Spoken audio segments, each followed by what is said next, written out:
Hey, this is Hey Assbutt. My name is Ari Kobler. My name is Travis Short. My name is Ben Teichmiller. So what are we doing here? I'm texting my sister is what I'm doing right now. Oh, thanks for being engaged, Ben. Yeah. I'm sorry. This is the problem with our millennials today. They're Always always on their texting. phones. We They're just can't- killing the housing market. We just can't stay focused these They're days. killing Applebee's They're and killing Buffalo Apple- Wild Wings. Honestly, Applebee's is the thing that needs to die. Not Buffalo Yeah, Wild I hope Wings. they right. stay around so I can tell my jokes still. I hope they stay around so Y'all I can tell both my have jokes that still. involve Applebee's. We love Applebee's. Actually, we're getting paid. It's branded content. Oh, okay. I wish I could get Getting paid that to do sweet, comedy. sweet Applebee's Yeah. money. I get free mozzarella sticks at any one. They're already half off, so really not a huge loss for them. Honestly, deal. I would sell out for some mozzarella sticks. Yeah, I'd sell out for some fucking mozzarella sticks right now. Like, at this moment. Ducky, grow thumbs and get us. All right. We are doing a podcast. Yeah. A long time coming. I mentioned doing a supernatural podcast with Ben At Shea Court. pretty much the day we met. Yeah, actually. Oh, really? Yeah. Yeah. Wow. I was like, you a supernatural fan? Is that your opening line to meeting people? She didn't say that to you. I think she could just Hey, look at you and yeah. tell you didn't like the show. Hey, I'm Ari. Do you like Supernatural? Do you like Supernatural? No? Well, fuck off. Yeah. Yes, let's do a fucking podcast. But first we're going to talk a little bit about ourselves and Yeah. like who we are and what we do and How we got here. how we got here, why our lives are sad. Are we sad because we do comedy, or do we do comedy because we're sad? It's the puzzle of the century. No, not every comic is as sad as we are. This is true. Nashville is very happy. Those. Yeah. Very happy comedy I don't want scene. to say anything bad about them because they're so goddamn happy. We're not going to say anything bad about Nashville. No, We love fuck no. them. Nashville, Yeah. we love you. Nashville is full of wonderful, wonderful people. It really is. I could list. We could go on forever because there's so many nice people in Nashville. If you're in the Nashville area, check out their comedy because Fuck it's yeah. great. Yeah. They're hilarious. Spiffy Squirrel, Tin Dog, the Wilburn, The Third Coast Comedy Club. Third Coast Comedy Third Club. Third Coast. There's what's the end? End zone. The End Zone is East here. Room. The East Room. That's what you're talking about. Yeah. All right. So who's going to go first? Let's start with Ben. He has the most melodious voice. Okay. All right. How far back do we want to go? He was born a poor white child This is actually very true. in the foothills of Appalachia. Close, actually. Yeah. I was born in Decatur, Alabama. Oh shit. Then we moved when I was very young.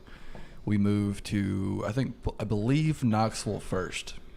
And then a little while later, we moved up to Clarksville and like stayed up on the mountain up there. One of my favorite stories about that, it was like either a lynx or a bobcat got under our porch one night when we came home. It may have been a mountain lion. I don't remember the story because I was like shit. 2. And I don't know if you've ever heard that one of those motherfuckers like growl before. But it sounds like a fucking woman dying. Oh God. So, you know what yeah. you're supposed to I've never heard a mountain lion growl, but I do know what you're supposed to do if you meet a mountain lion in the wild. What are you supposed to do when you see Fucking fight it. That is not a lie. me as a 2-year-old punched that mountain Yeah, lion in you the fucking square in better. the jaw, Seriously, broke its tooth. if you don't fight, if you see a mountain lion, you're in the wild, which I never go to because I hate the wild. But if you see a mountain lion, you get up on that mountain lion and you fucking kick its ass Yeah. because it will follow you and then it will kill you. Old lumber Jesus Well, popped out the womb with an axe and Won't an iron it kill fist. you while you're trying to fight it because mountain lions are strong? It will try to kill you while you try to fight it, but you've got to have a sword or something to take it down. Oh. A scimitar even. Hold on, I feel like we should do a disclaimer. I am not a wildlife expert. Do not take advice. Do not take wildlife advice from a podcast, please. Yeah. Do not Unless look it's for that. Do not look a gift podcast in the mouth. That was a beautiful laugh. Sometimes I laugh like a man. Sometimes you do. Hey. And I accept that about myself. Sometimes there's a lynx under your porch. Sometimes it links under your porch and it sounds like a dying woman. Yeah, but no, do we doing the comedy thing? How we got into that shit too? Yeah, and Yeah, then we'll whatever. do how we got into Supernatural. But yeah, it was because we moved back down to Hartselle, Alabama, when I was about 3 or 4, and we stayed before we found the house. We stayed at both of my grandparents' house, like on and off, and one of my grandmothers lived on a farm, and so very rural area. So it's not going to be surprising that the first comedian I really got to see was, or really spent a whole lot of time with, was Jeff Foxworthy. Mm-hmm. And like I told y'all earlier, did very white trash redneckery kid things while listening to Jeff Foxworthy. Such as like the fucking ribbon of Pop Cap Pops, like popping those with a hammer on top of an anvil. While you didn't even have a gun, you would just hit him with a hammer. No, I had those for like a while, and then they kind of just, I guess, came to the Dollar General / the store. The store that was out there, and I would get the Pop Cap gun, but I really remember what sticks out is like popping those pops and listening to Foxworthy. And then when I got a little bit older, staying with my grandmother, we would watch things I wasn't supposed to, like South Park, Jackass, and then comedy specials. Carlin and Pryor were the next two comedians I spent a lot of time watching. Wow. Yeah, I went from Foxworthy to Carlin and Pryor. How old were you when you got into Carlin and Pryor? Like 4 or 5. Oh my Jesus, God. Fuck. Yeah. It was a good time. See, that's always the great thing about grandma's house is you're always getting into shit that your parents wouldn't let you. Yeah. Like, that's why I loved going over to my grandmother's house, because she'd let me stay up late and there was a TV in the room I stayed in. That's how I watched, like, every show on Adult Swim when I was 7. Exactly. Like, I remember watching Yu Yu Hakusho and Cowboy Bebop with my grandmother. The first time I saw Airplane, which has boobs in it. Yeah. It's got some titties. Was at my grandmother's house. Fuck and yeah. I did not know there was going to be boobs. And there they were. I didn't know chilling either. out. I actually remember I saw the movie Airplane because my mom actually rented it from Blockbuster for me. Oh, geez. Do you like that old-fashioned sentence? Yeah. You might as well have been like, yeah, so the other day I was having to pay my Ma Bell bill. But yeah, she actually rented it. She was like, oh, this is a funny movie back from when I was younger. I was like, okay. And I was watching. I was like, wow. You were like, "Can it, Mom? Nothing was funny when you were younger." Yeah, exactly. You were all just sad and depressed. Because it was the Great Depression. Your mom's not that old. She's not. Nobody's that old. Well, yeah, she's That's dead now. not true. You die when you hit 80. Yeah. Everyone dies. So, Benjamin. Yes. How did you get into Supernatural? All right. So, me and my dad got really hyped for it. We saw a few trailers for it coming out, and I think I may have watched it by myself. And this was before we never had TiVo or anything like that. So this was like 7th or 8th grade. Oh, you actually had to like figure out what the broadcast schedule was? The broadcast schedule, and we would watch it every week. Now, that was a thing that was very common in my family. Mm-hmm. Like, we would watch a show together. Like, we watched all 10 years of Stargate together. Wow. When it aired. Damn. And fucking Atlantis too, or like most of Atlantis. But yeah, so it was a very common thing for us to sit down and watch a show together. And Supernatural was one of those shows that me and my dad watched, because my mom and sister, they just looked at it and said, "Oh, this is just garbage." We were probably season 2 or 3 when my mom got into it, and then for now 13 seasons. I've watched every episode several times. Oh my God. When it came out. Damn. Yeah. You know, my family used to do the watching TV thing, except we didn't, like, we weren't as dedicated as your family was, but my mom was super into Walker, Texas Ranger when I was a kid. So I have seen, like... Talk about an old-fashioned sentence. Yeah, every episode of Walker, Texas Ranger. I think she was into that and, like, Jag, maybe? Or Dragnet? I don't know. It was another procedural crime drama thing. All right. She loved it. Dragnet kicks ass. I don't remember. It might be Dragnet. Side note, have you ever seen Duckman? No. Did you enjoy Dragnet? I don't remember. Okay. Because it might not have been Dragnet. Duckman is essentially the animated... If you took Dragnet and Rocko's Modern Life and smashed them together... Whoa. Those are two great tastes that possibly taste great together. Yeah. It's like peanut butter and jelly. For real. It's amazing. Oh my God. It's Except beautiful. it's more like peanut butter and somebody's nails. Duckman is... I can't remember his first name. Kill you. Is voiced by Jason Alexander. And his sidekick, the pig, is, I don't think it's the guy, like the side dude from Dragnet, but he pretty much just sounds like the guy from Dragnet. Oh my and God. It's all on YouTube. Fucking watch it. It's amazing. Are you Ben Teichmiller? Are you asking me to steal? It's not stealing. No, it isn't. If it's on YouTube, fuck it, watch it. Yeah. Yeah. That's how Watch I saw it till they take it down. Cowboy Bebop the second time because it was all on YouTube. Nice. I fucking love that show. I'm not gonna say how I had to finish Cowboy Bebop. Do you remember? I had to buy the Blu-ray.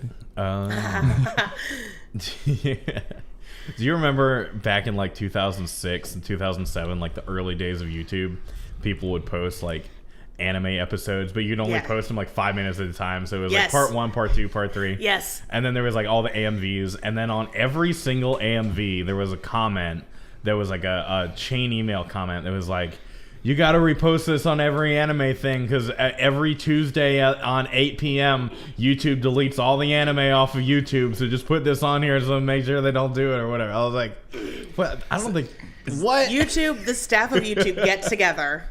And they're like, delete. They're like, forget these weeb-loving fucks. Yeah. Is that like the original Facebook is going to just make you start paying or some shit? Yeah. Or like okay, goddamn. It was like that. Or the original, you know what I fucking hate?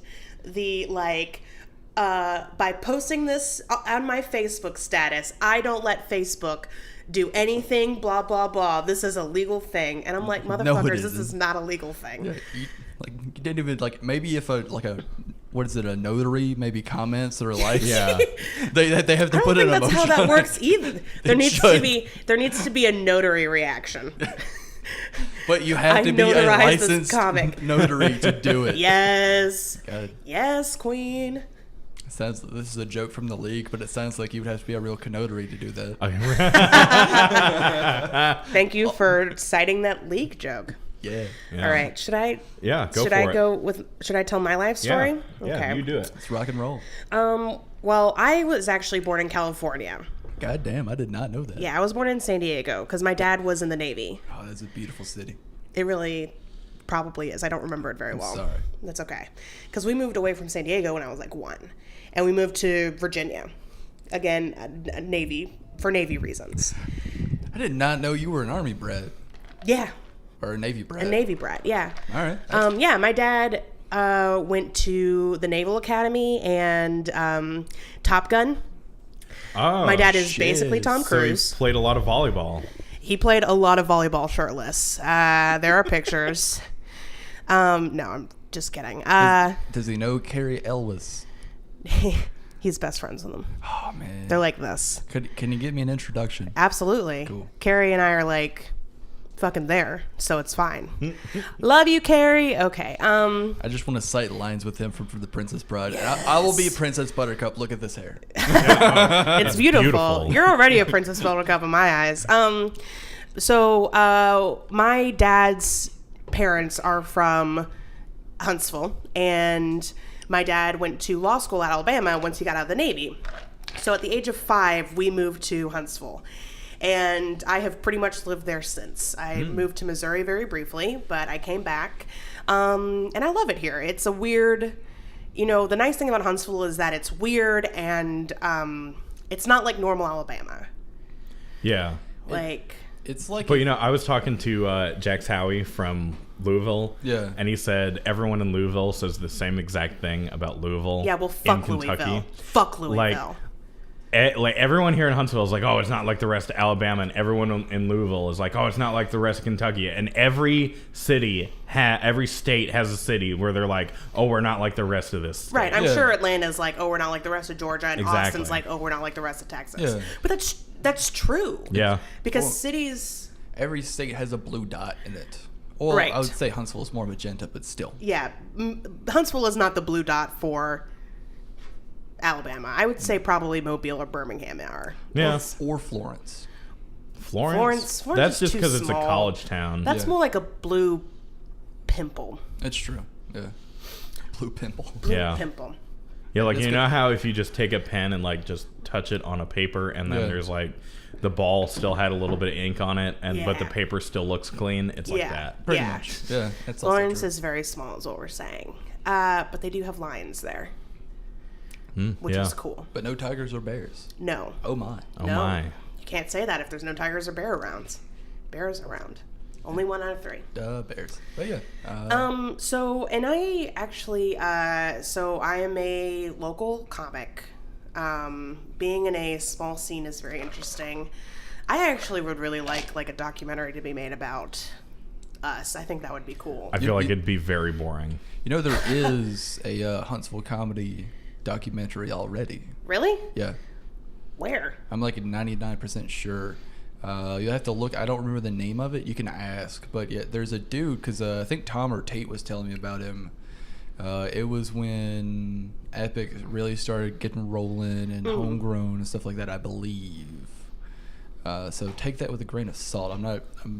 There is a documentary out there. That being said, I think the scene has really grown and is a lot better, and I think it would be warranted to make another one. I think it would be interesting. Because everyone, you could say this about every scene, and literally about everyone. Everyone has very interesting lives that all brought us to this point. Yeah. Yeah. Except for Travis. I'm very boring. Except for you're a fucking cyborg. Yeah, well, we'll get to that. Yeah, he's going to share that in his life story. I'm sorry. But I got into comedy, really, the first comic who I was super into was Eddie Izzard. Because he was irreverent, he's a cross-dresser, and, he had a bunch of history jokes, which at the time I was very into and I was super nerdy about. So... Yeah. I really loved him, and then from him, I found Carlin and Darren Cook and the Metallica of comedy. Yeah. Maria Bamford and a bunch of just really funny people. And so when I moved back to Huntsville in 2014 and didn't know what I was doing with my life, I found out that there was a local open mic, and I was like, oh. This is what I'm going to do now. Yeah. I love comedy. So I went to my first open mic, right before Thanksgiving. What year was this? 2014. And then the next week was Thanksgiving, and I was in Indiana, and I wrote my set while I was in Indiana. And then I came back, and my very first open mic set was December 1st of 2014. Nice. And that very night, somebody...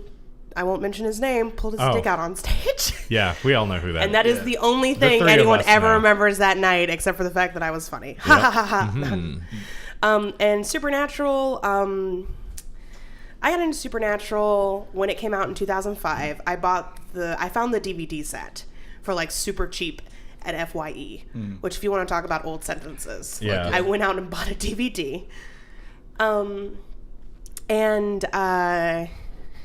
I, at the time, was really into urban fantasy, still really into urban fantasy. And I watched the first season and I was like, this is the most amazing thing I've ever seen. I showed everybody in my family the Wendigo episode, which is the second episode, because it scared the shit out of me. Yeah. That is, to this day, probably one of the scariest episodes in the whole series. Yeah. That and the mannequin episode. That's just because mannequins are inherently creepy. Fuck yeah. And then I watched it till season 5. This is one of my favorite things. Continue.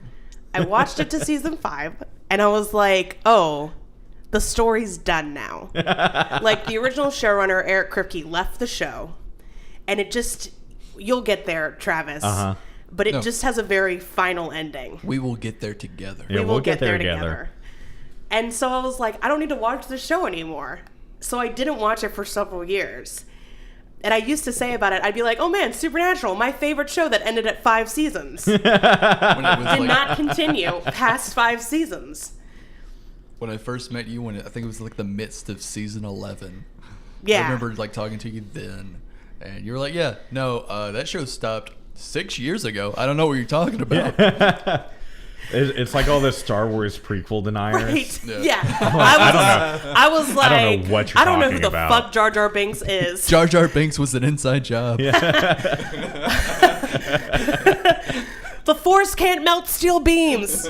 No. Hold on. Redoing that joke. Midichlorians can't melt steel beams. There you go. That's better. Misa breathes chemtrails. Oh, God.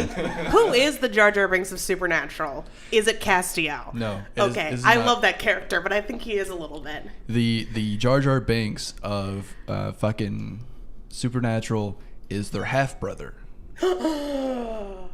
Yeah. You're right. I was thinking Garth maybe, but I love Garth too much for him to be the Jar Jar Binks of Supernatural. I won't say who plays Garth, but it's fucking great. There's also a secondary Garth character, the dude that looks like Joe Dirt. Oh, Ash? Yeah, Ash. I do remember Ash.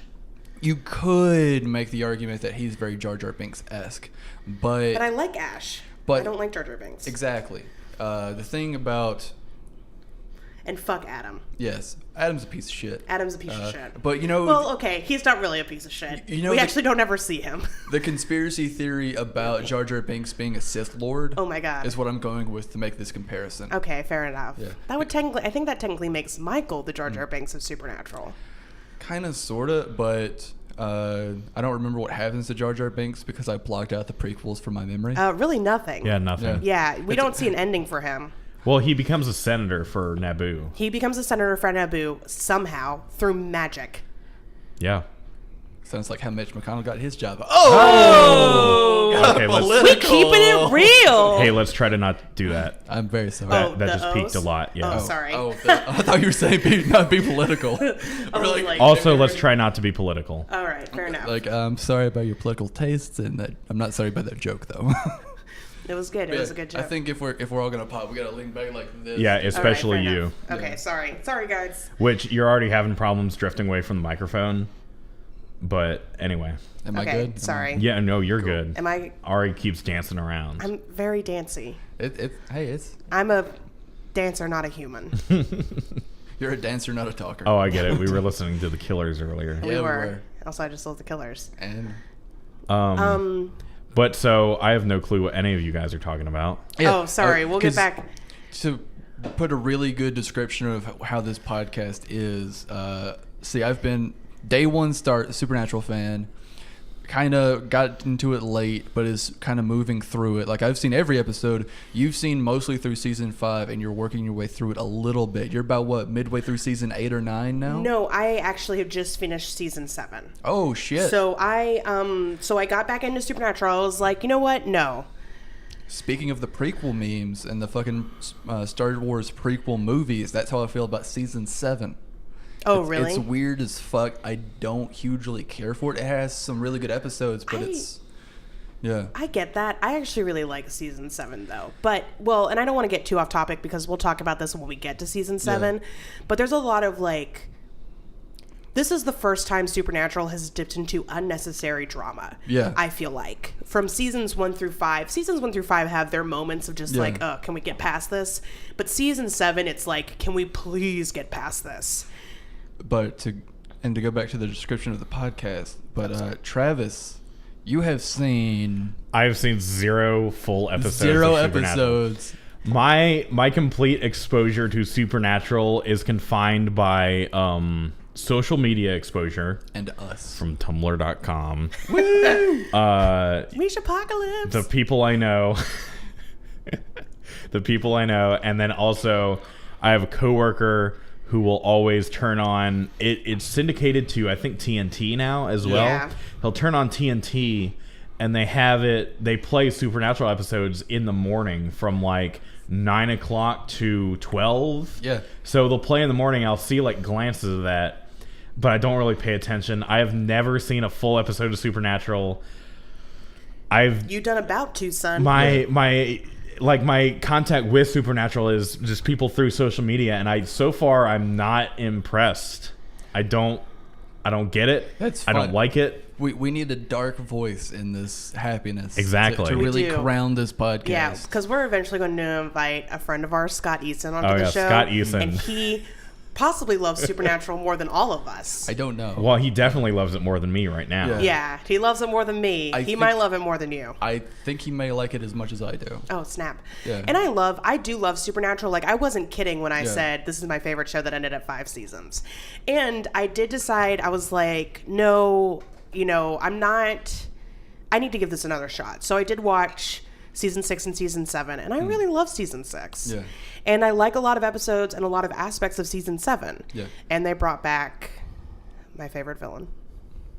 So that was really, that's really exciting. And I've really enjoyed it, and I'm really excited to start season 8, and I'm excited to go on this journey with you guys. Season 8 is when they really kick it back and do, I won't say like get back to its roots, but one thing I really love about this show is how fresh they keep it, and they're not scared to try new things. Right. Now, as much as I don't like season 7, it's fun. It's really cool, and they do some interesting things. It's like, if to compare this show to anything, it would be Queens of the Stone Age, where no album is similar at all. What's kind of amazing about Supernatural is that it's now been on the air for 12 seasons. It's gotten renewed for a 13th. And the actors are still having fun with it. They're telling new stories. And they're not... And there's a cat on the table. There's a cat on the table. Ducky's here to take our orders. Grow some fucking opposable thumbs, Ducky, and then talk to me. Get a notepad and a car. Yeah, and a car. Yeah, so she can go get us lunch. Oh, that's so nice of her. Thank you, Ducky. But it's amazing the fact that, like, the actors are still having fun with it. They're still telling, like, new stories. And it's a weird show. It's possibly one of the weirdest shows on television that's not like the Adult Swim kind of like balls to the walls crazy. Yeah. Because Supernatural it's very meta. They do a lot of like in-jokes with the fandom. Well, it's great. This deep they have to. Yeah, well, true. You know how they say you can watch a movie and tell that they had fun making it and it's not that great of a movie? Yeah. I think the inverse is true with TV shows. I think the more fun you have with it, with something like Supernatural. The better the TV show is. Exactly. Right. Brooklyn Nine-Nine. Yeah, that's how I feel about The Office, too. Exactly. Like something or that's Parks and Rec. Something that goes on for a long while and they have fun with it. Yeah. Or fucking Cheers. And the chemistry between Jared Padalecki and Jensen Ackles is amazing. Amazing. Probably the best on-screen sibling relationship. All right, so we're first episode of this podcast. I'm going to do a question I love to ask people. I'm going to start with Travis and work our way back to me. I actually haven't talked about myself yet. Oh, talk about yourself. We've completely glazed over that. I'm very sorry. I'm just a guy Travis, with microphones. Y'all are in my apartment using my microphones. Hey, this is also my apartment. Drinking your coffee. Yep, drinking all the coffee. That is Ari's coffee. Yeah, it's Dunkin' Donuts and it's amazing. We're getting paid by Dunkin' Donuts. Y'all would just be sitting in an empty room talking about Supernatural together if I were not here. No audience. To be fair, no audience. We would have an amazing time doing that. Yeah, I know. Please, sir. Sorry, I'm Travis Short. I'm a Texas boy. I was born in Dallas, and then we came to Huntsville when I was like 2, and I've been in Huntsville the rest of my life. But I started doing. I've always done like performance stuff. I did music for a little while, but don't worry about that. And now I do comedy because I stopped doing music and I still had an itch to perform. And so I've just found that doing, comedy and stuff, and it's really fun. It's the perfect way to scratch that itch. Yeah, I mean, and I've already talked about how I have zero contact with anything supernatural beyond what is in the realm of Tumblr. We need a control. Yeah, I'm the control group for this podcast. Let me ask, what are your expectations, knowing what you know from Tumblr and from the snippets you've seen on TNT from your coworker? Like, what are you expecting from this experience? Great fucking question. I honestly am not sure. I'm expecting to watch an urban fantasy TV show about 2 guys who I think secretly hate each other and also fight monsters, and there's a dude that's trying to fuck them both. Yep. You're not wrong. You're not wrong. I think Travis is a closet Supernatural fan. Also, Travis apparently goes to the same fan fiction websites that I do. I like how I have no experience with the fandom websites at all. Yeah. I mean, this is amazing. You fucking nailed it. Yeah, you nailed the show. We don't have to do this podcast anymore because clearly Travis has seen it. Yeah. honestly how you word it. That's the best watered down nutshell version of They this don't fucking secretly show. hate each other. The two No, main characters. that is They have a great relationship. Mostly. It's not good. It's very abusive. No, I think we're gonna go through this show and you're both gonna realize that he is right. Yeah. Yeah. I'm right about a lot of things. Yeah. But yes, They, it's like every sibling relationship. You love to hate them. Yeah. Actually, that's not my relationships with my siblings at all. now are you familiar enough? Like I know like nothing. I'm familiar with like some character names. Okay. Do you know which character is which? What are their names? Dean and Sam. Dean and Sam. I'm Winchester. familiar with some character names. Sam- Never mind. No, I'm not. Sam is the tall guy. Yes. Dean is the other dude, and then there's Misha Correct. Collins. Yes. Cass. Cass. That's all I know. All right. Okay. We'll start with Travis. Dean Okay. or Sam? He's not gonna. Pick one. I don't give a fuck. I'm gonna say Sam. Something about Moose. I think. No, which one do you prefer? I don't know. From what you've seen, just pick From one. what I I've don't seen, care. I don't really prefer either of them. You already said Sam and you're already wrong. Okay. All right, Dean or Sam? Oh, we are about to fucking fight. Because I'm gonna say Sam. No. Don't ask me my opinion about characters. Okay, just walk away. It's fine. I like all the characters, but I will say this: coming from like somebody who, cares about how women are portrayed in media, I would prefer Sam because I think Dean has that like machismo thing going on. And what I like about Dean is that his journey in the show is learning to be more vulnerable and more emotional. But Sam, and we're going to talk about this a lot. Yeah. A lot of Sam's character and his story is about a loss of agency.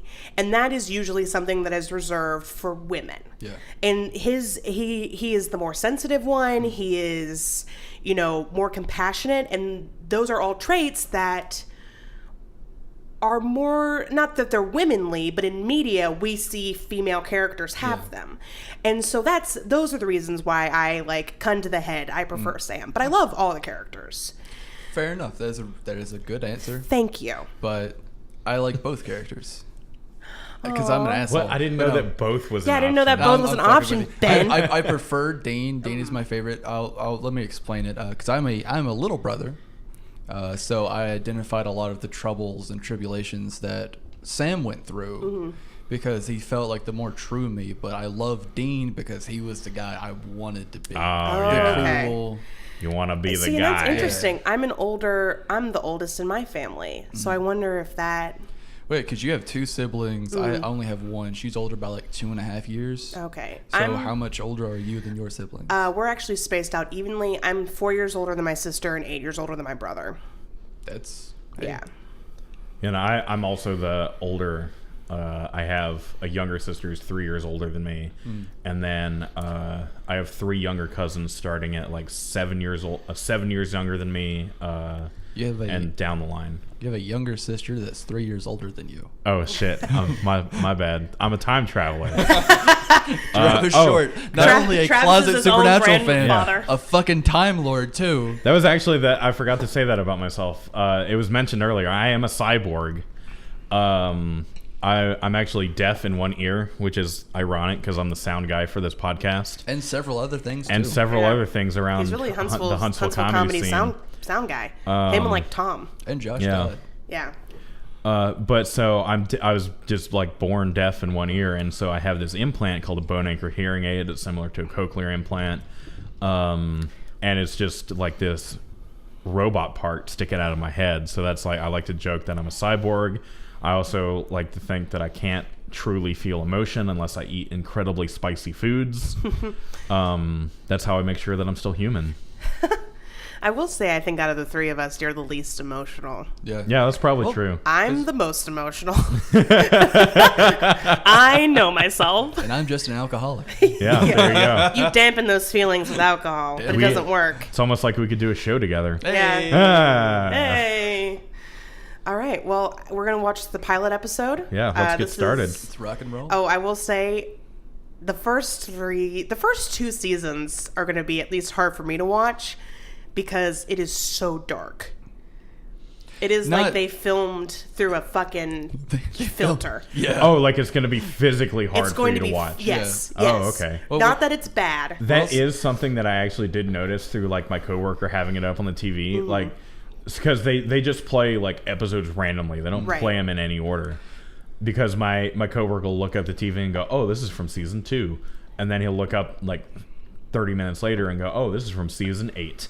Like, what? We're also talking about a show that started in 2004. That is Right. true. This Yeah. is kind of right before the birth of HD. HD. Yeah. Right. So we're going to start with 4x3 and end up in 16:9 by the end of this. And Okay, I yeah. will say, I think it was a thing in the early 2000s. The early 2000s where everything was terrible. It was a thing if you had a darker show to like be edgy and cool. Like think Buffy, Yeah. right? Yeah. Or like Well, Charmed. vignetting never works. I'm just going to say that. Also, stuff that helps me get through the first few seasons is thinking of it as just watching it through a terrible Instagram filter. Nice. That and fucking alcohol. Am I right, bitches? All right. Let's fucking do this. Yeah. I'm pumped. All right, let's do it.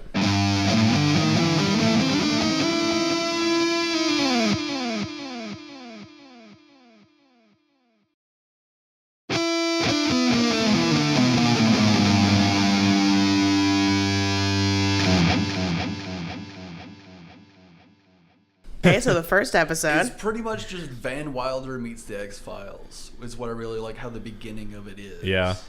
It's a great introduction, and it does get a little like exposition-y at times. But I feel like that's kind of inherent in. That's part of the course. Yeah. Yeah. Yeah.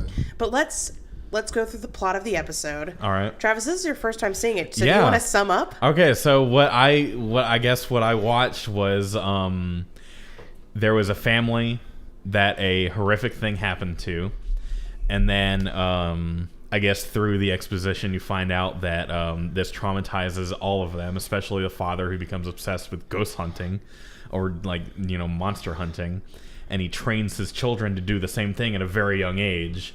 And one of them, Sam, is trying to get away from that, but he's pulled back in by his very cool, very 2004 cool brother.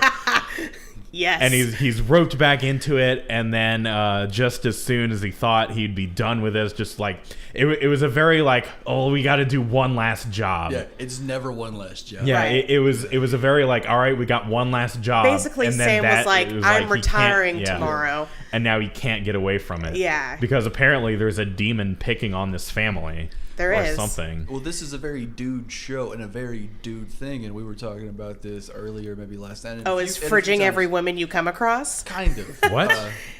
So there's this thing in comic books called Stuffed Under the Refrigerator, and it references a Green Lantern comic, and I'm going to fuck up this reference.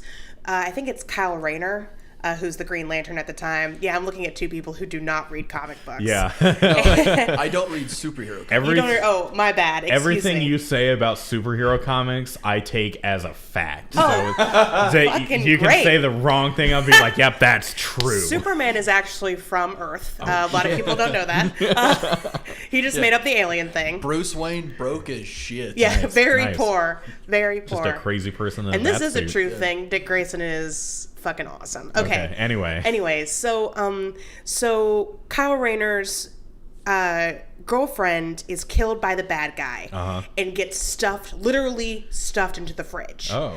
And so that term, Gail Simone kind of coined fridging a woman Fridging a or woman. stuffing in the fridge. And that's which what is happened where, with both of the women in yes, this episode. both of the primary women in this episode, Mary and Jess, to motivate the male characters, Got are fridged. murdered. Yeah. So that's a very like, In fact, they early actually got the 2000s opposite thing. of fridge. yeah, they got Because they fired. got lit on fire. They got All right, Ben they just got took a fucking picture. burned. All right, yeah. that wasn't my good side.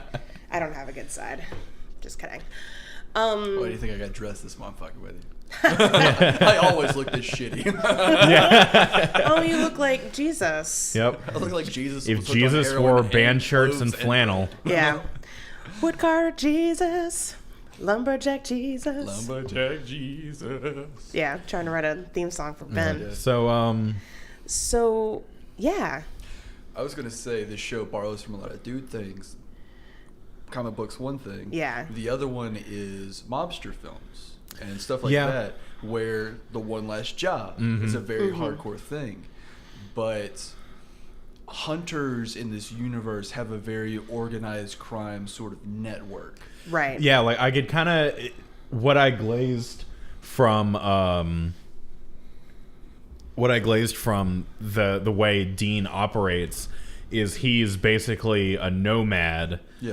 And the only way he really has money is basically making fake credit card accounts. And hustling. Yeah, and hustling, and he has all these fake IDs and things like that. And it's like if Ryu and Ken were more concerned about like killing monsters than fighting or going to dive bars. The world building for the hunters is kind of amazing because it's, it's a world that's very close to ours, obviously, except with supernatural creatures and people who hunt them. And the hunters network that they build up is kind of wonderful. And you don't really get that in the first season. That's more of like a season 2 thing where they really develop that, but it's pretty great. The way the show builds itself is really good. So there are more hunters than just Sam and Dean and the father. Very much so. Okay. Yeah. Like it goes to a crazy extent. See, because that was another one of my first impressions of just like gleaning the show from social media is, it's just this crazy world, and it's only Sam and Dean trying to stop all these monsters. No, now Sam and Dean are obviously the main hunters on the show, right? But there's also this character who will be introduced named Bobby. He's wonderful, and he's a hunter. He is. A really good way to put it is like how shitty of a father John Winchester was. He really stepped in and filled that role. Yeah, and as you learn more about this character, you'll find out why he did so. Yeah. But Bobby is probably one of the best characters in the show. Really, yeah. All of the characters are really great. Except for the female ones. That's true for most of them. There's the later seasons get some really great female characters. And some of them don't even die. Very excited. But that's a very hardcore theme with this, and that's something they stuck with. Is that anyone can die. And that women really have the tendency to be Eve, where they have the knowledge and they're evil, which... That's something we'll get into later, and it is a little problematic. It is a problematic theme. Yeah. But something this show does is that it's very biblical because it speaks to a certain audience. Yeah, I'm going to disagree with you there about the women being evil, because there are a lot of really great women in the later seasons who are just as good as Sam and Dean, probably better from a moral standpoint. And then also a lot of the main villains, especially the reoccurring ones, are men. Yeah. And I would say the best villains the show has. Oh, yeah. Especially since we're getting ahead of ourselves. We need to focus back on the pilot episode. Yeah. But they build up this woman in season 6 as the main bad guy. And she is taken care of very quickly. Yeah. Almost disappointingly so. You could say that about a lot of villains in this show. That's true, But one thing, because I really believe this show is just an American live-action anime. Like very much akin to fucking DBZ. So much so that there is a supernatural anime. Yeah. Anyone can die, anyone can be resurrected. You don't know what the fuck is going to happen. Oh, that's actually kind of funny. This show is also a video game. Yeah. This show is a video game. I wanted to make a video game, like an MMO RPG. That would be amazing. I feel like if someone did make a supernatural video game, just based on what y'all have talked about and based on what I've seen, it probably would be the closest you can get to because a lot of TV show or movie video games don't stick to the source material very often. They have all their own stories, and so I feel like Supernatural is one of those things where you could just hit the nail on the head with it. Yeah. Well, the nice thing about Supernatural is that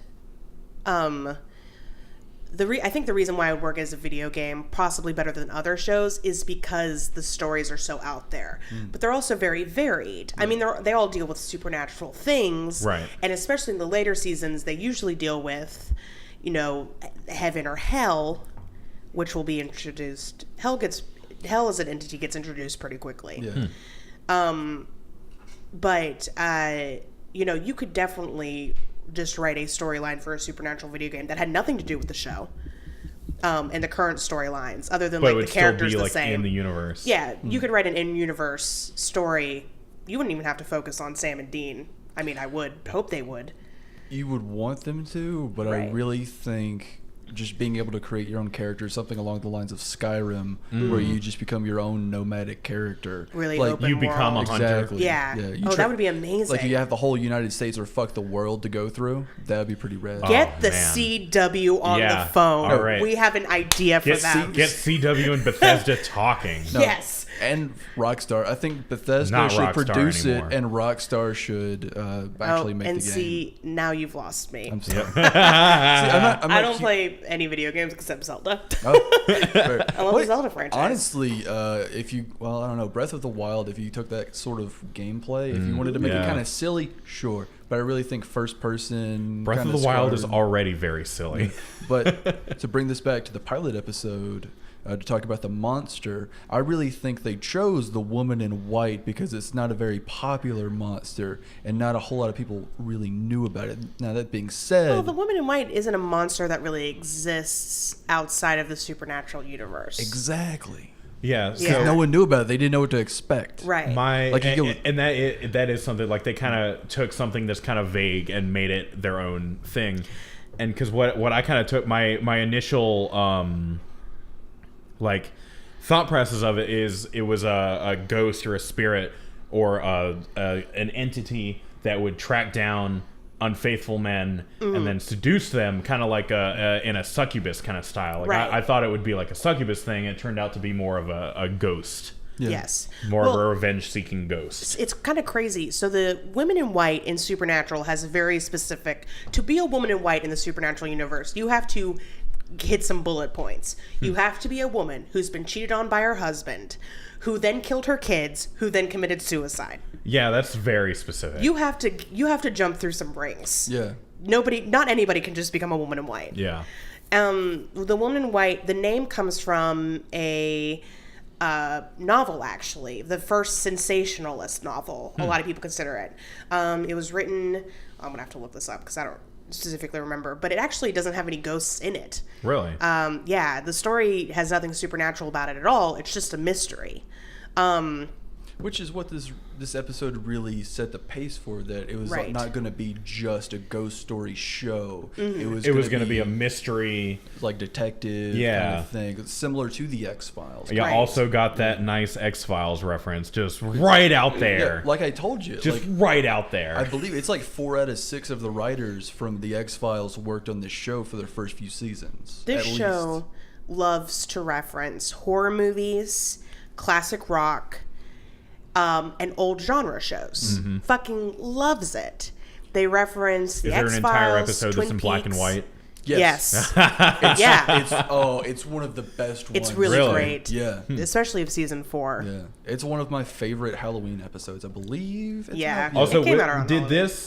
Did the pilot episode come out around Halloween, or is that just... I think did they just put it in September? Halloween time? It came out in the fall. Okay. So kinda yes. So, yeah, because that's when new TV shows come around, is fall time. Well, okay, so I think the reason why they did it is because so Mary, the mom, dies 6 months after Sam is born. Okay. Which is Sam's born May 2nd. Okay. Which means she dies November 2nd. Okay, and then this happens in Halloween right, time. which means that a couple days later, when Jess dies, it's November. The same. Yeah, it's November 2nd. Oh my so that's the reason why they God. did that. Now, the new seasons usually do come out like late September, October. Okay. So it's very possible that the show started that month. Now, this show started on the WB.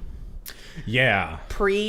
UPN merger, which is kind of amazing to me. That's how old the show is. That's insane. They use flip It seems like the phones. only they do like that's one thing I love about shows like this, Scrubs, even The Office. Like they started so long ago and lasted so long that you can see the progression of technology in society as the show goes. Oh, because like even the Office, they start with tiny little, not even flip phones, but like Nokia fucking shit. Yeah. And like old school Blackberries that were like the size of this coffee cup, and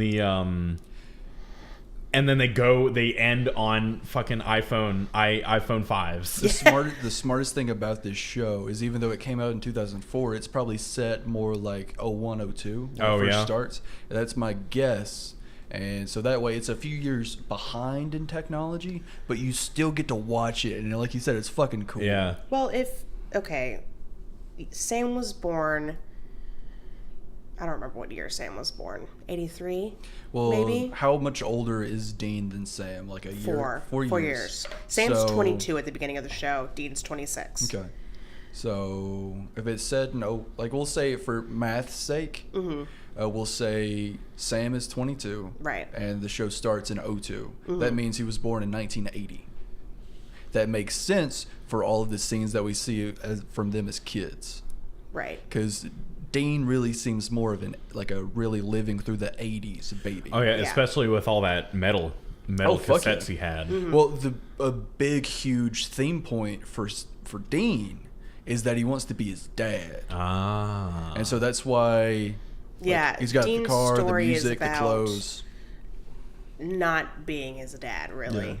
Who, I will say this many times throughout the show, the worst father in the universe. On Gendo Akari levels of bad. Yes. It seems like. Yes. That is a very apt reference. He gets in the fucking robot to Sam and Dean all the time. Fucking robot. So I actually have a theory.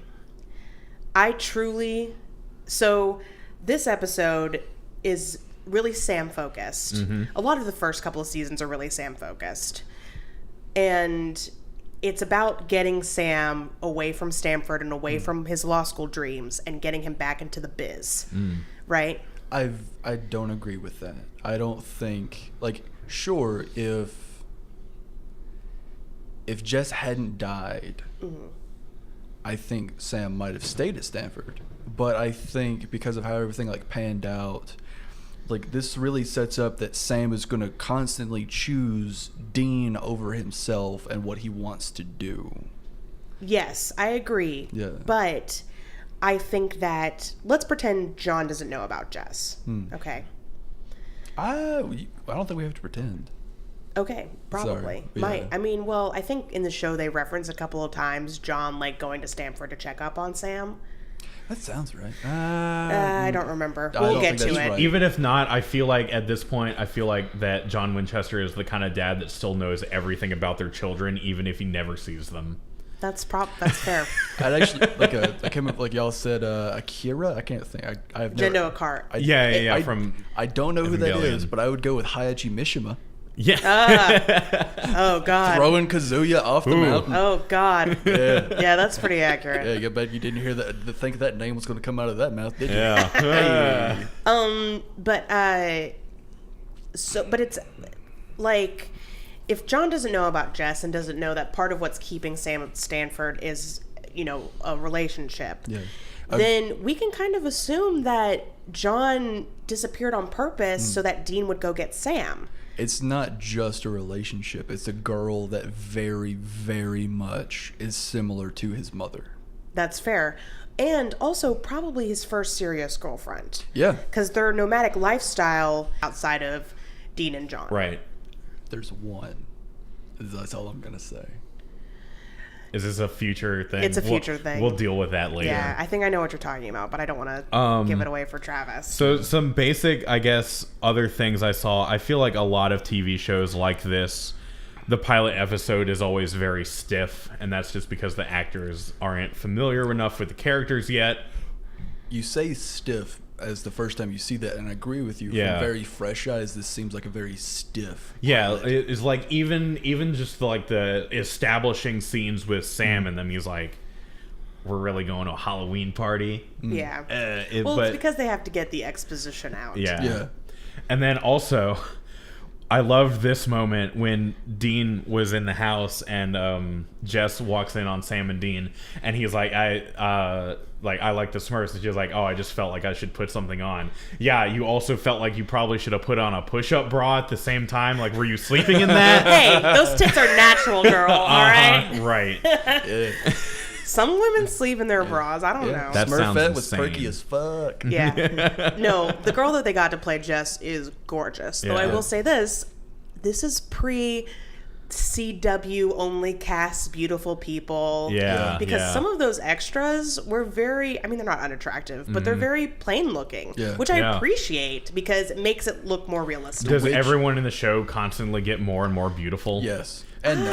Yes and no. Yes and no. Yeah. I would say that there are several characters who are just not ugly, but they're average looking. I will say in the very, very, like the first few seasons, much like an anime, you can fucking tell who the protags are. Oh yeah. Absolutely. They have crazy hair and they're fucking... They wear dark coats and they act all cool. Yeah. And aloof. They say the word shag ass. Shag ass. I have never heard Dean, or will ever hear that phrase A again. little bit of context.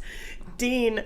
So Sam and Dean have figured out they've destroyed the woman in white. And they are driving to go meet their father, who's given them coordinates, or who they think they're going to meet their father.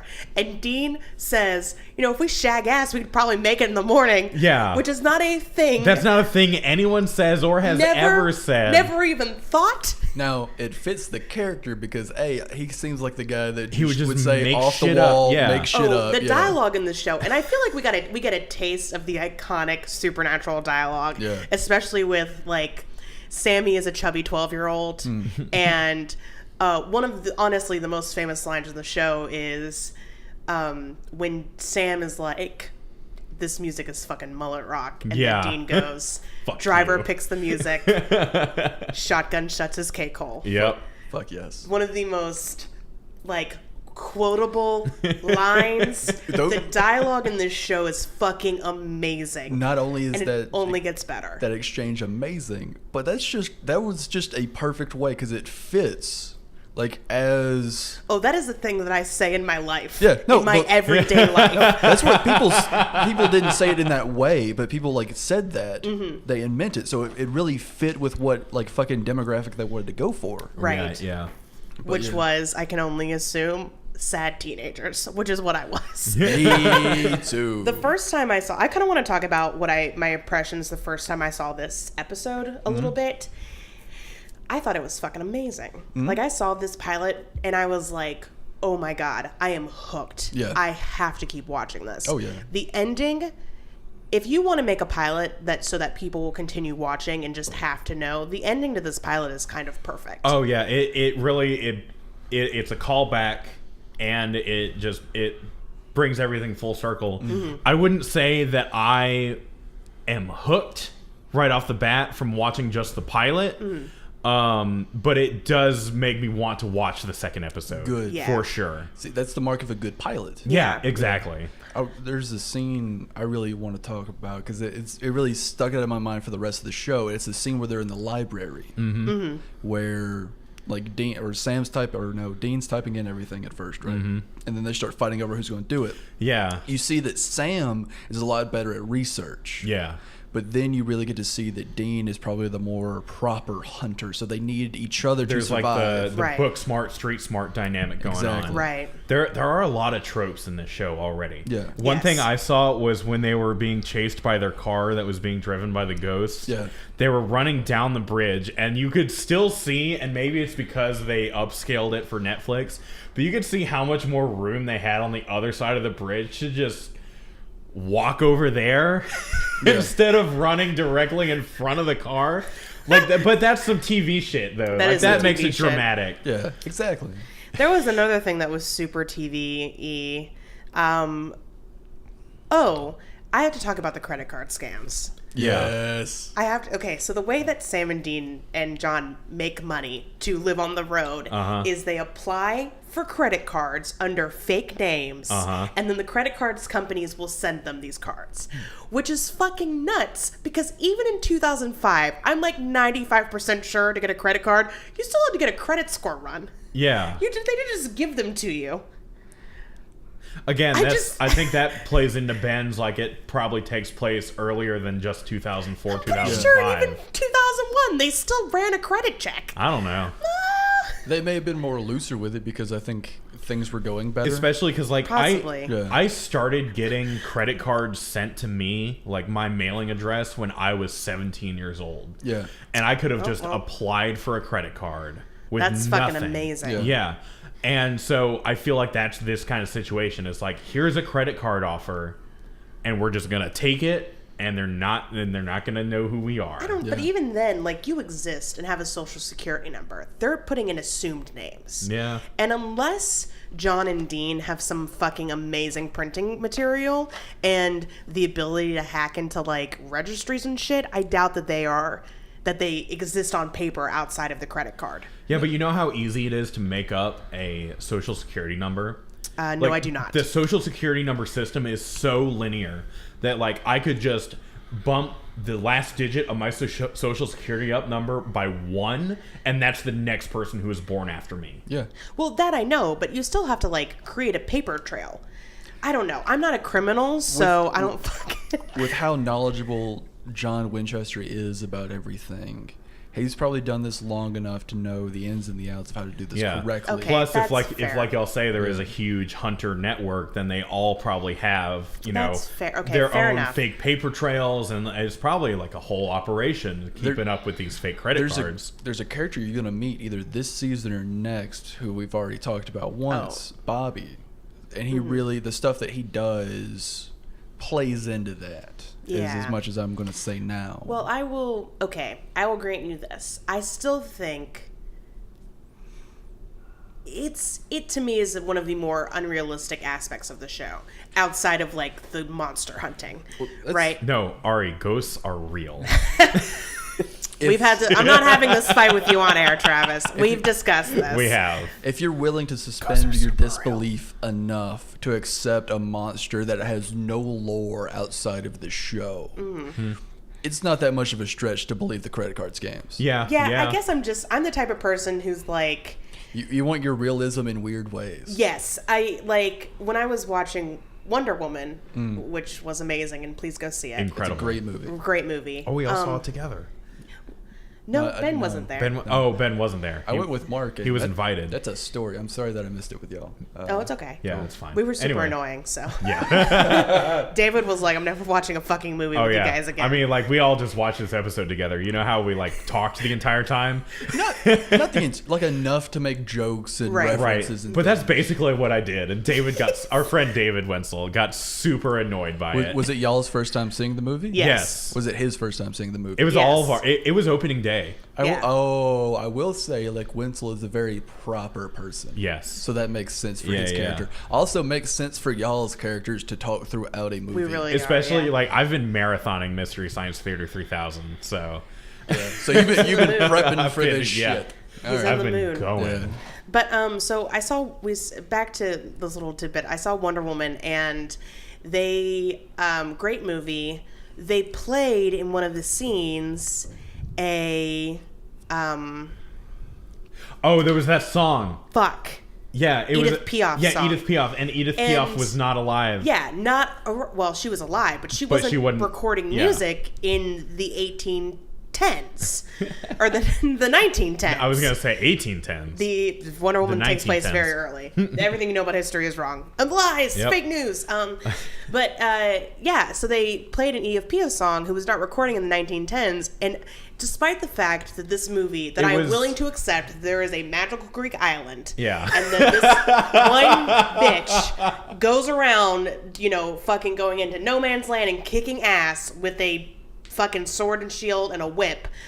I'm willing to accept all of that, but they played that Edith Piaf song and I was taken right out of the fucking movie. I was like, this is ridiculous. You mean to tell me that this is a universe where Edith Piaf was recording in the 10s? It was for plot reasons, though, right? Like the Edith Piaf song was playing. The thematic, because it was while Steve and Diana were dancing, and it matched up with like the emotion. Yeah, scene. and she like knew the words because she knows every language. Or Right. Yeah. So you were gonna say something about things that are super TV like. This fucking scene with the paperclip. When Dean has gotten arrested and he's like chained to he's in the interrogation room, handcuffed to the thing, and then there's the journal there, and there's just this like fast zoom on a paperclip. Well, it's like dun, dun, dun. There hasn't been a bigger plot device than this fucking paperclip. That's the best turn of phrase for that situation. The paperclip really saved the fucking day. Yeah. Well, that was kind of the point. Sure, the dun dun dun was very unnecessary. Yeah. But it really showed. It was like, oh yeah, he knows how to get himself out of situations when given the proper tools, like a paperclip. Because his character borrows a lot from John Constantine. Yeah. Oh. And that's one of the things. That I and would MacGyver. say Cass borrows a lot from John Constantine. Dean is the Han Solo of this show. Oh, fair enough. Straight up to the point where the creator has been like, Dean's the Han Solo of this show. Sam is Luke Skywalker. Dean is Han Solo. Okay. Every other woman is Princess Leia. Every other woman's Princess Leia. With more death. Yeah. Yeah. Same amount of death, really. Yeah. You're not wrong. About as many people die in Supernatural as died on the Death Star. So when Luke, the main character, blew that shit up. Murdered all those people. Genocidal maniac. What a down ending. But yeah. I know. I'm kidding. Very depressing. What's a good... Oh, you go. Okay. Something that really put it together and really fits. I'm just going to keep saying this because I've seen this show several times. Like their thrives are thrust back together due to very circular circumstances. And I think you were talking about that earlier with how the pilot goes full circle. Oh yeah, like it starts with the fire and then ends with the fire. Exactly. But that's the thing that really holds this show together and really builds a lot of tension and really carries the fucking story is that, because it's very self-referential and it really sets up for that. So the writers are very good at knowing how to wrap everything up but still keep it. They wrap it up in such a way that it's easy to open up again. Yeah. It's a very the show is full of Easter eggs for itself. I think that's kind of what you're talking about. Yeah. And really, like, you know, when you get to the end of season 5, you're going to be like, it all comes together. Because it really does. You could probably say that about every season, almost. Except for, like, the very, very early ones, because they knew where they were going. They knew where they were going, and also to make themselves get another season, they're like, let's end on a cliffhanger, because that's what every show did then. Mm-hmm. Oh, it was a very early 2000s thing to end, at least for American TV shows, to end on a cliffhanger. And then the executives would be like, well, now we have to have one. There's one case, and I was going to, like, when you were talking about buying Supernatural on DVDs. Yes. One of the last 2 sets of DVDs I bought was a show called Carnival. Oh, yeah. I don't know if you've ever seen that show. It only had 2 seasons. They had written all the way up to like season 6, I believe. But season 2 ends on like the most cliffhangery of cliffhangers. And it's like, and I can never watch that show again because I know what's going to happen. I'm just going to be sad. No. See, yeah, I can. That was my Firefly because I've never seen that, and I know how sad I'll be at the end of Firefly. Yeah. Honestly, I remember watching the last episode of Firefly, and I was like, oh, I guess it's over. Yeah, that will literally never happen with Supernatural. Yeah. You will never have a moment where it's like, I'm not going to figure out what happens next, because it just continues on. Like, I'm not going to withstand this unless something happens to the cast. Yeah. Knocking on this wooden table. Even then, like, you would probably still get like probably a comic book or something, which I hope Dark Horse fucking produces, because that's my favorite company, and I would read the shit out of that. I'm surprised, as long as Supernatural has been going on, I'm surprised there's not like Star Wars levels of like supernatural novels. And there is. Well, there's fan fiction. There's no. I mean, I don't really want to browse AO3 for some fucking extra supernatural shit. Nice name drop. I'm talking about published books. Oh, are there? Which I used to own one. You used to own one. It's not on the giant bookshelf. It's not on my giant bookshelf. Oh, I don't think I have it anymore. It's on the shame shelf. On the shame shelf. I don't have a shame shelf. I'm proud of everything I've ever read. That's not true. I've read some fan fiction that I'm very sad about. Told ya. I want to talk about real quick character introductions, because I think the character introduction for Dean, and not him as a child, but him as an adult, was pretty perfect. Yeah. Just him like slinking around the house in the dark. Looking for a beer. Yeah. Dean going into somebody else's home and getting a beer and then hitting on somebody else's girlfriend. Is that very like in character? That's very Dean. That's Dean to a T. The most Dean thing. And I will say this also, we were talking about it being a little stiff, which I agree. The dialogue was a little stiff in the beginning, especially when the more like exposition-y parts. And I had a moment where Sam goes to the husband of the ghost, right? Right. And the ghost has murdered her children and committed suicide after her husband cheated on her. And Sam is like, do you know what a woman in white is, sir? He is torturing this poor man. Yeah. And I know the reason is because they have to explain what a woman in white is to the audience in the supernatural we world. don't fucking know what it is. But in context of the show, it's just very mean. Yeah, it's like very mean. Hey, I know for you Sam lost to be your like, kids and your wife, but I'm going to tell you about why all this crazy shit's going on. Yeah. It's because of them. Hey, your wife has murdered several men for many years, including your children. She murdered your kids. All right, bye-bye. Yeah. Like, let me rip that scar open and pour a bunch of salt into it. Yes, the salt which you will need to protect yourself from ghosts. Yeah. Let me hit you over the head with this iron crowbar too. Yeah, Sam's usually not that mean, so that was like a plot meanness. Yes. Sam wasn't being mean. He like wanted the guy to know what was up. Sure, he really didn't think about how it was going to affect him because he wanted to confirm that it was a woman in white, which he needed to do by cheating, by confirming that he cheated on her, which he did do. Fucking men, those bastards. Yeah. Oh, men. I'm going to go ahead and say this. I have several friends who are men. Yeah. I think two of them are right here. Yeah. I believe you're right. I'm not friends with you people. Oh, goddamn. What the fuck do you mean, you people? We just have a contract. We're just supposed to do this show and then get the fuck out of here. Right. Oh, I also want to talk about 67 Chevy Impala. I think it was a nice stylistic choice because a lot of those older cars don't have headrests, which make it easier to film in. Because like if you see some modern shows, like even The Office will do it, they'll be in their car, but all the headrests are gone because you can't see anybody if the headrests are up there. And that's one of those things. It's like your Edith Piaf song. I said that name wrong. Edith Piaf. Yeah, Edith Piaf. Edith Piaf. It's like that song for you. It's like no one would ever just take off the head seats in their car unless they're a crazy person. But so that's a nice stylistic choice. Also, once I realized what this car was, I know about 7 people. When you ask them what is your dream car, they will say a 67 Chevy Impala. Yeah, it is one of my favorite cars. It is a beautiful car. It is a very beautiful car.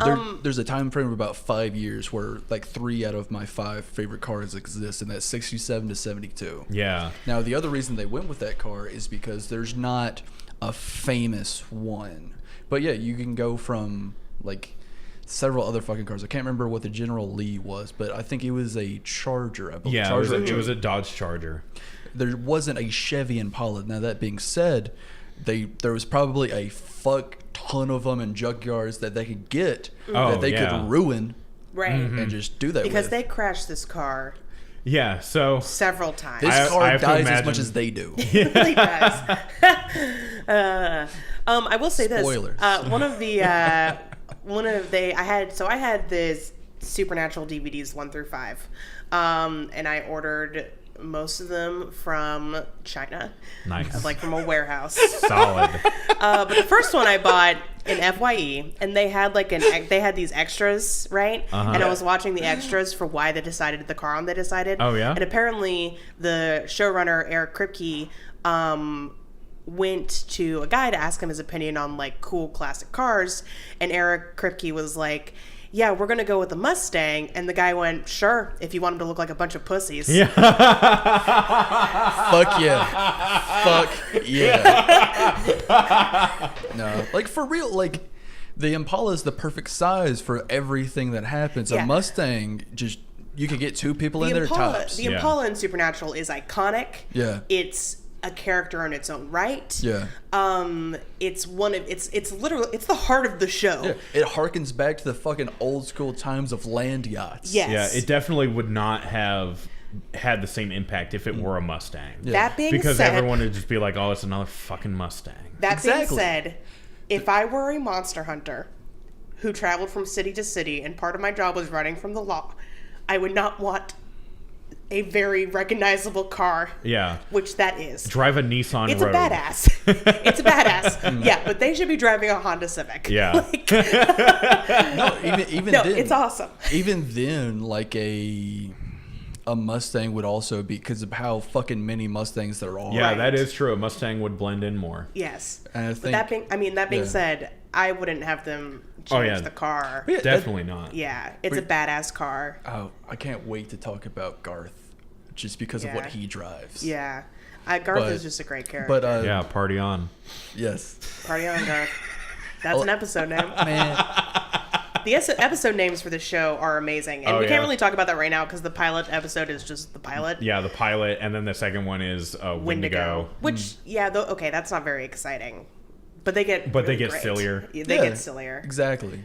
And they really come into their own. And Yes. that's why I love it. Like I think I said this earlier. This show evolves a Yeah. lot. Now, the first season of any show is going to be a little rocky. Yeah. Say, I think Supernatural has a pretty good first season. Yeah. And this might be me, remembering it through nostalgia goggles because I actually haven't seen the first season in a while. That's why we have Travis. That's Yeah, why that's we have why I'm Travis. Like to let us know how rosy our glasses are. Fair enough. Yeah. So what did you... I just want to ask just a general question. What did you like about this episode? We can kind of go around the table. I also wanted to know what we didn't like about this episode. If there's anything. I don't like how dark it is. That's fair. But yeah. Very hard to see. very hard. But it's also 04, 05. Mm-hmm. It's the times and shit like that. Right. Something I absolutely love about this show is this episode is, I can't say anything that doesn't involve like how it sets up everything else and how every interaction really has a point, and there isn't really a throwaway scene. Everything has something to do with the characters. That's true. Even like the establishing shot for Sam, it's like, it's not just, oh, he's at a party and he wants to go home. It's like, oh, I'm really good at law school, and Yeah, a I also 173 want on to your have this LSAT normal life. is That's pretty good. 99 percentile. Ooh. Yeah. Homeboy could have gotten I don't know if necessarily a full ride, but he could have gotten into any school in the country. Even Except for maybe Yale. the non-existent father, you get so much information about him. Yeah. Like I think his only fucking line is during the house burning down. He maybe says like, "Get your brother" or something like that to that extent. That might be the And, only and line. he says his wife's name a whole Exactly. bunch. Which, by the And that's way, it. Take Your Brother and Run, that's the beginning of a beautiful codependent relationship Yeah. between Sam and Dean. Well, because like Which makes how, sense because they grew up in an extremely abusive situation. exactly. Yeah.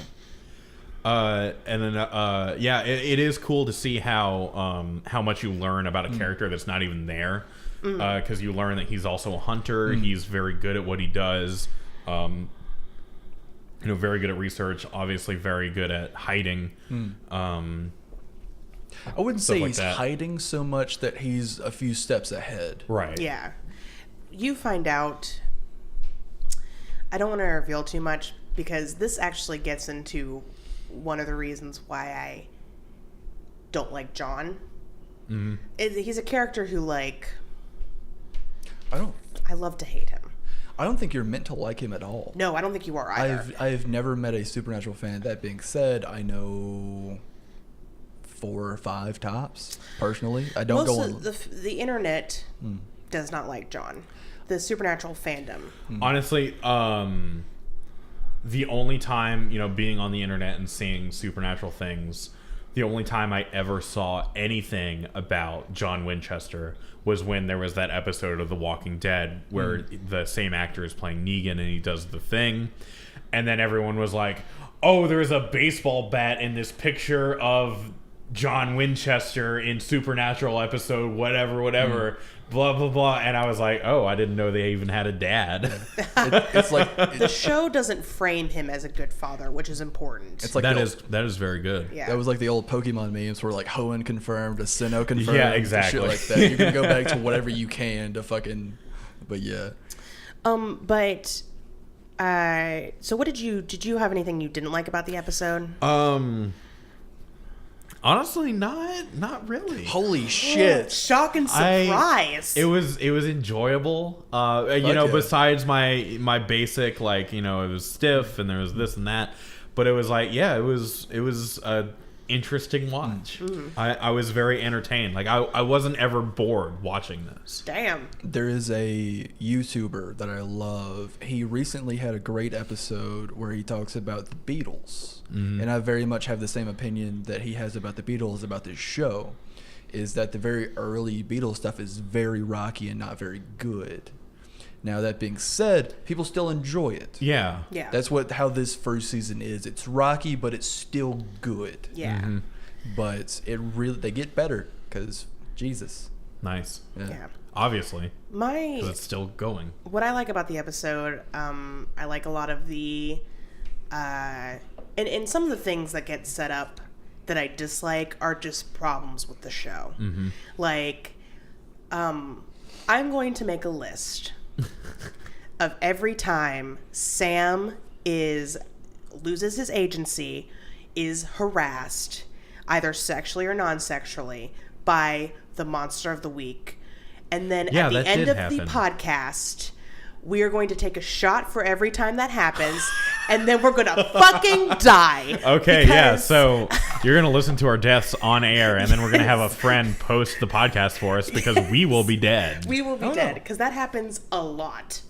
So does that mean so right now there's only one on the list, so we just take one shot, and in season 7 we're going to be taking 87 shots? Yes. You could make the argument that Sam was molested 3 times in this episode. Yeah, I think. Yeah. Oh, in just this episode? In just this episode. What were the first 2 times? The first one when he's a baby. Okay, yes, fair enough. The second one is when Jess dies. Or the second one is the fucking woman in white reaching into his heart and trying to fuck him at the same time. Getting that ghost vag. And the third time is when Jess dies. Because if you're gonna say when he's a baby, you gotta say that too. So yeah, 3 shots deep. Let's goddamn do this. Yeah. It's not and some of it comes across as subtext, right? Where Sam is not literally, we'll say But that's what I love about this show. Violated.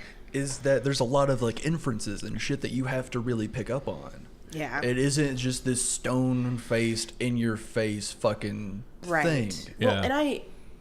Well, some of it is very, obvious, but I'm jumping ahead. But, to season 7. But, Sam is very, a lot of his story is about his loss of agency and how he tries to gain that back. And because Supernatural is the way it is, the, every time a character is up, they get knocked back down. That's just how the show goes. Chumbawamba. This is a crap... Yeah. Yeah. The show might as well be called Chumbawamba. I believe there's an episode called Chupa Thingy. Or Chumpa... What is... Tub Humping. Tub Humping, yeah. That's what it is. Oh my god. The show is set... It's a crapsack world. Yeah.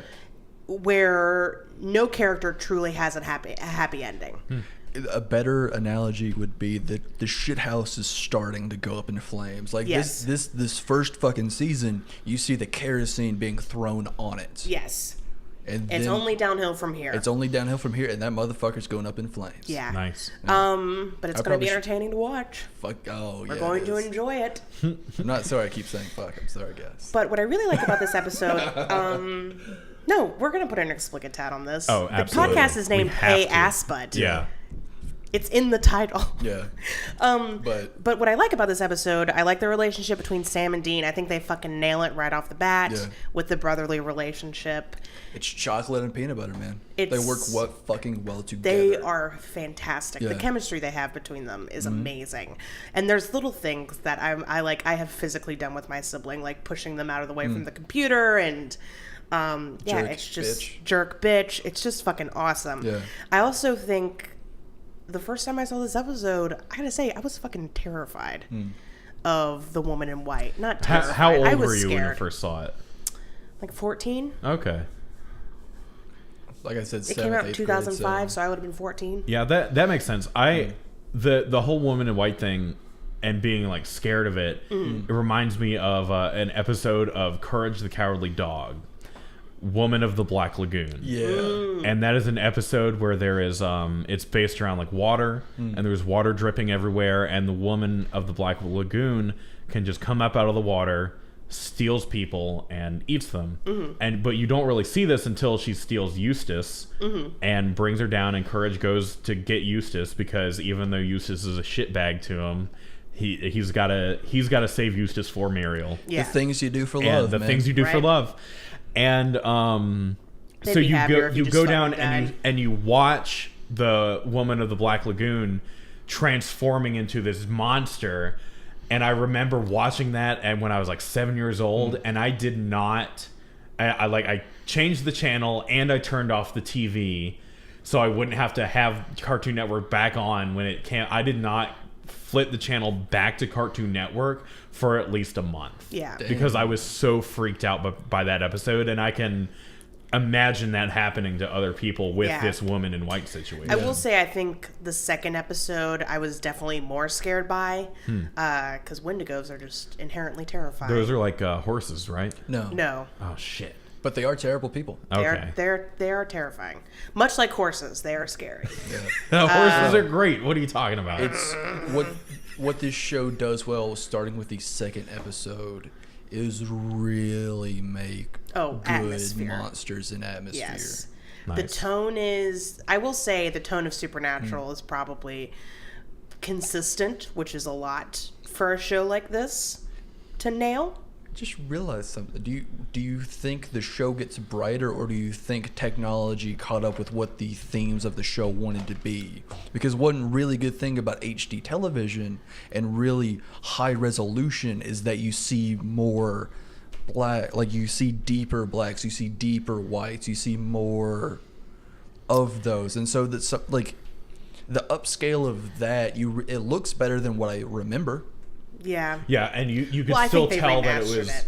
Yeah, And they got rid of that fucking sepia filter. Yeah. It was a sepia filter. No, but it's just so It's a bad. It's a dark. It's not a good vignette. No. No vignette is Yeah. good. No. It ain't no vinaigrette. Yeah, the other thing I didn't really like about this first episode is just some of the cinematography, which gets a lot better as the show goes on. Yeah. But the cinematography is a little hokey. We talked about the paperclip, how it just like had a dramatic close up on a paperclip, which is kind of dumb.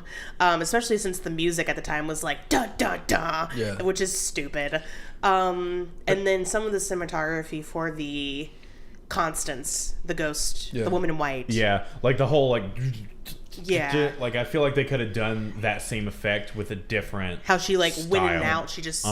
It was like somebody was scratching up a tape. But the thing about this show, like we said, it gets better. Like Yes. like there is, I believe there's a woman in white episode later on in the show, and I believe I haven't seen that. But because it's the pilot, they realize that they have to be kind of blunt, kind of heavy-handed to get the exposition along, because you only have 45 minutes.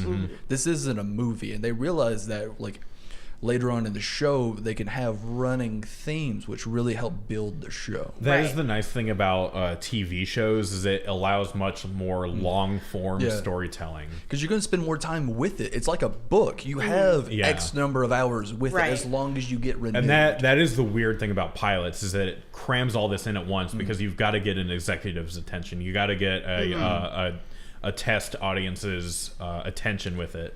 And then once you get into the show, you can really start expanding your stories. You can flesh it out because you have more episodes to mess around with. And the continuity is sometimes amazing, sometimes bad. Yeah, very true. Which is going to be for any long-running TV show. But the continuity in Supernatural, this is what I was talking about, and you were talking about with it being like very Easter eggy, is that there is stuff that they referenced in season 1 that they are still making references to in season 6. Wow. And season 12. Yeah, season 12. Yeah, and not stuff like the jerk bitch thing, which they repeat several times. Yeah. I'm talking stuff like, and we didn't see that in this episode, but Dean, when he plays rock, paper, scissors, always scissors.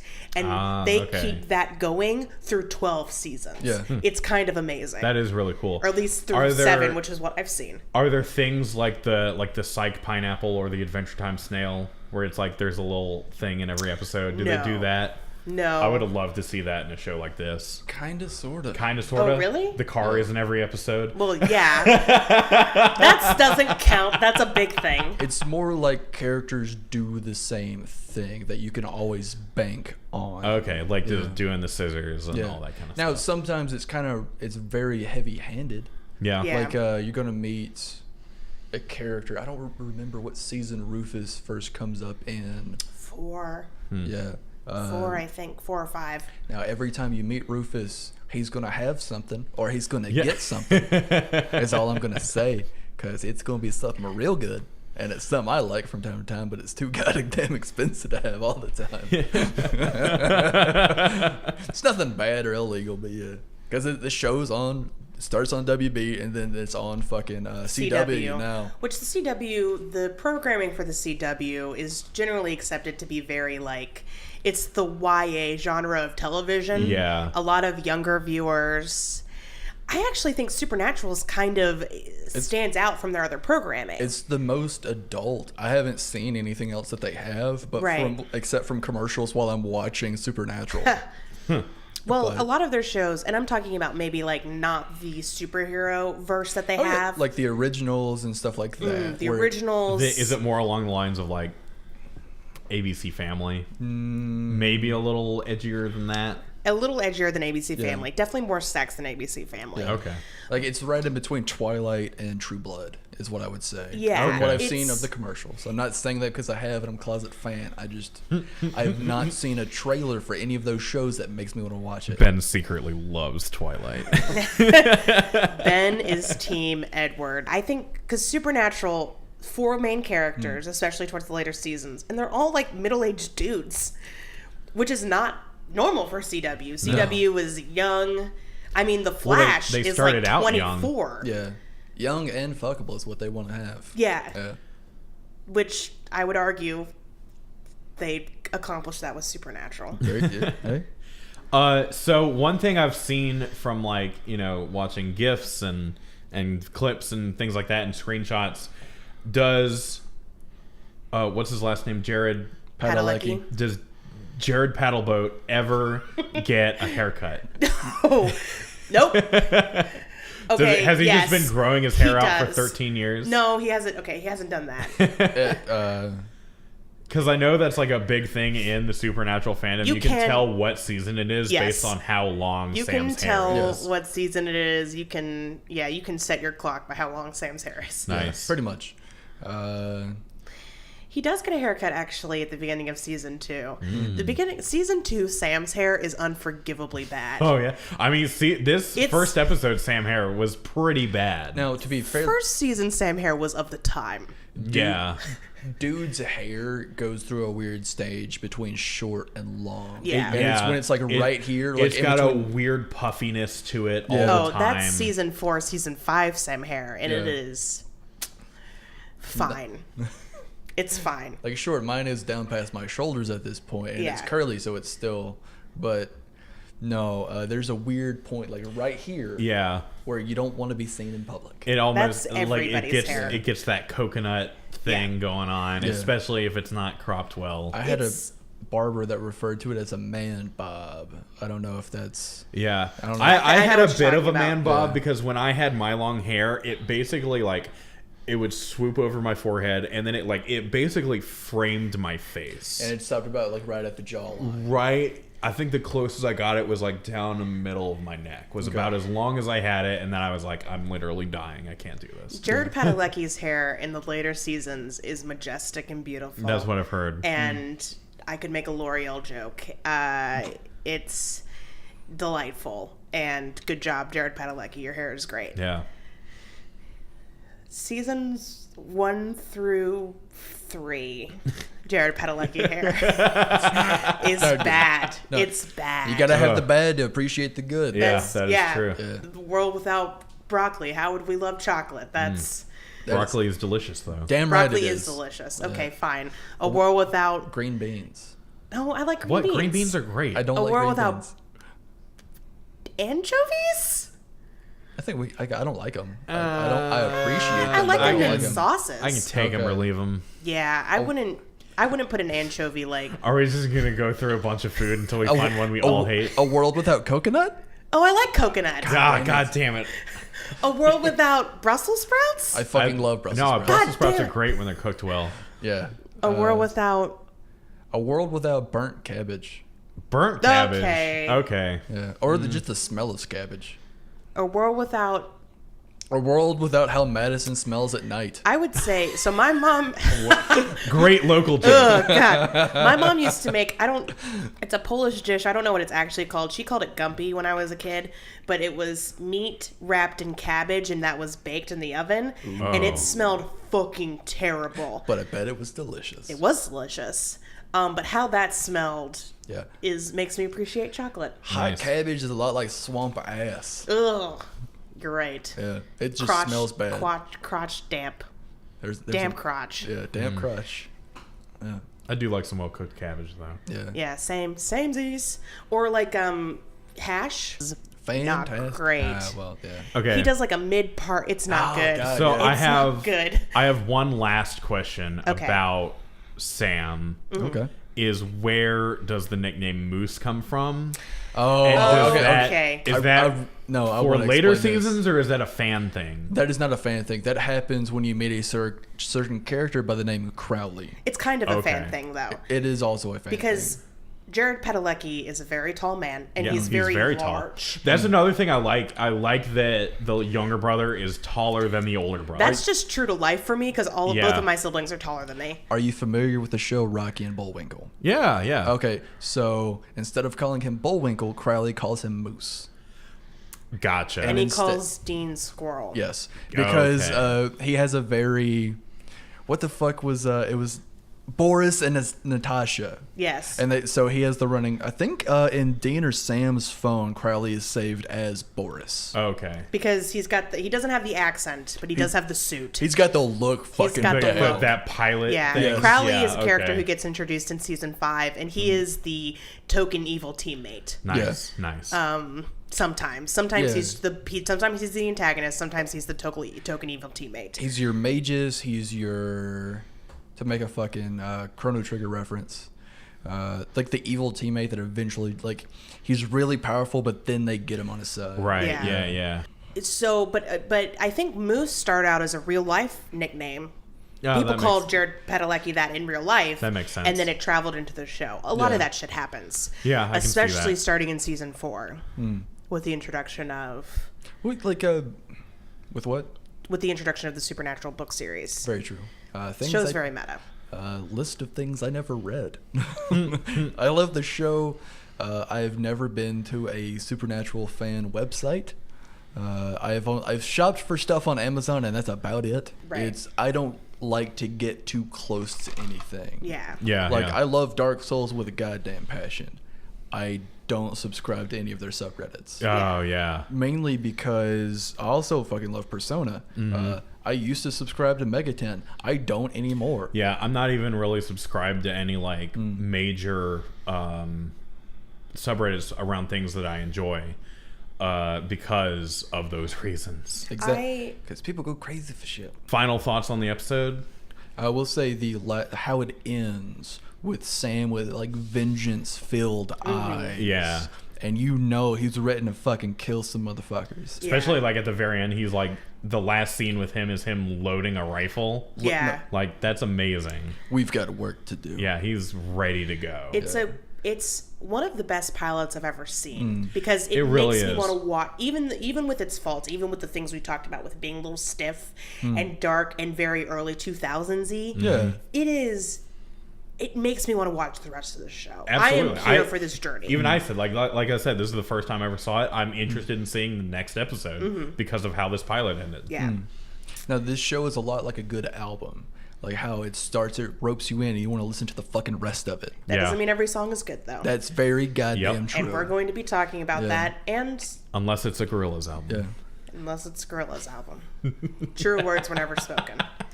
But I'm really excited for this venture and this project. Yeah, this is going to be very cool. Yeah. We, as of this podcast recording, we don't have any social media set up right now. You can, I guess, follow most of us on Twitter. You can find me at Actually Tall. Me at Arian the Spy.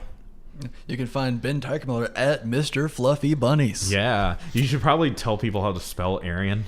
It's Arianne. Yeah. So it's not the Nazi We're way. not Nazis. We're not Nazis. All right. Well, that's it for today. Have fun. Thank you for listening. Thank you for listening. Yeah. And subscribe. And subscribe. And until next time. Hey, Assbutt.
And we can cut all this shit out. Don't worry, I can cut this Nobody pause else. out. I think we lost. Cut all this out. Cut out this out. I think we lost. Cut this shit out, please. Okay. Please cut this part out.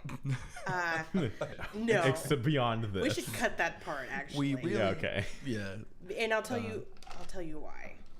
We're probably going to cut most of this out. Yeah, please do. Yeah.